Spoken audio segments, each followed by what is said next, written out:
बिस्मिल्लाहिर्रहमानिर्रहीम अस्सलाम वालेकुम। उम्मीद करें ना तुम सारे ठीक हो सो। तो अज बहुत मज़ेदार तुहानू आलू गोभी नींबू वाली बना के विखाइंदे पे। तो जिन्हें चैनल में सबसक्राइब लाइक शेयर नहीं किया वो जल्दी कर दियो ताकि नविया तो नविया वीडियो तो अजे तक पहुँचदियाँ रहन। जो सादा गर्म हो चुका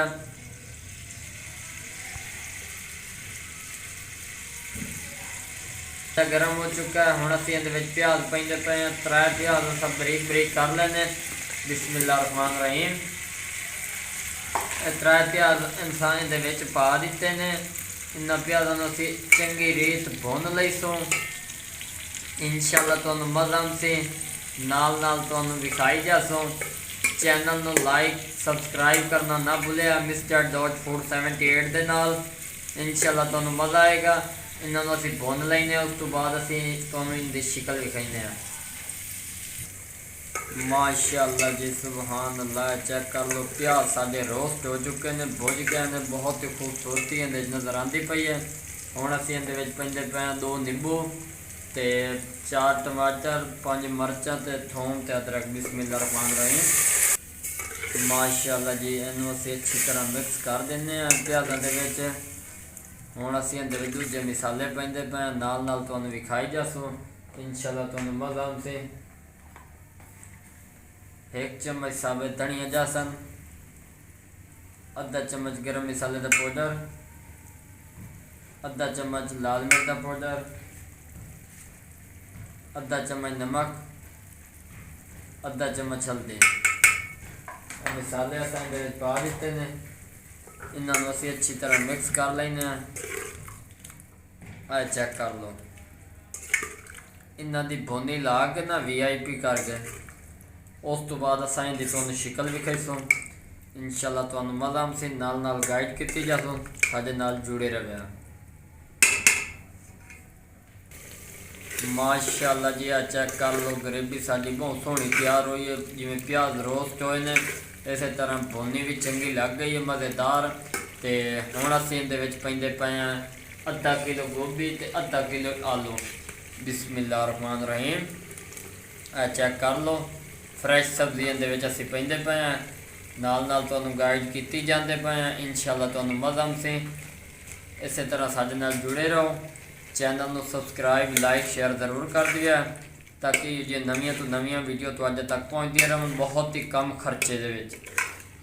चेक कर लो मिसाले दे विच असीं चंगी सब्जी मिक्स कर दिंदे आ। वेख लो हुण असीं भुनी लैंदे आ। उस तो बाद असीं तुहानूं विखाइंदे आ।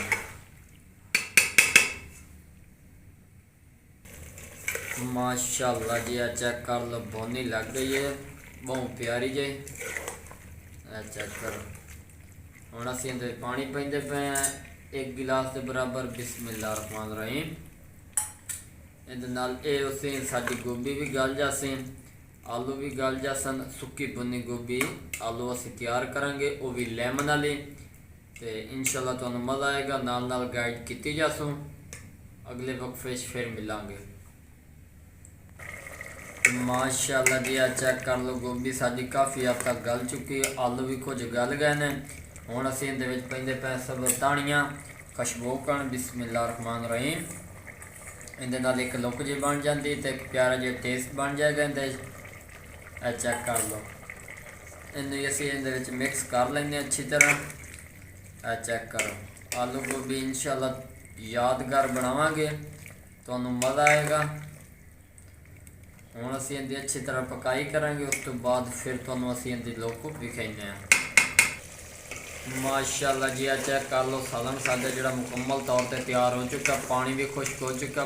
बहुत ही खूबसूरत इहदी लुक नज़र आती पई है। तो फाइनल हुण असीं इहदे विच खुश्क मेथी पैंदे पे हैं।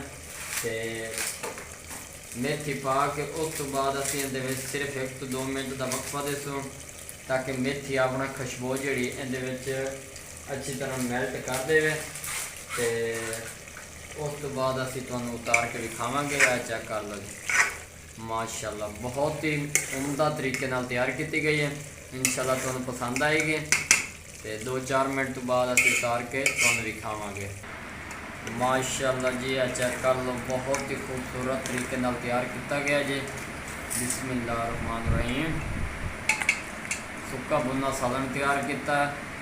अगर वीडियो पसंद आ जाए तो चैनल को सबसक्राइब जरूर कर दिया ताकि जो नवी तो नवी वीडियो तो अज तक पहुँचदियाँ रहन। दुआवां याद रखा। तब तक के लिए इजाज़त चाहते हैं। अल्लाह हाफिज़।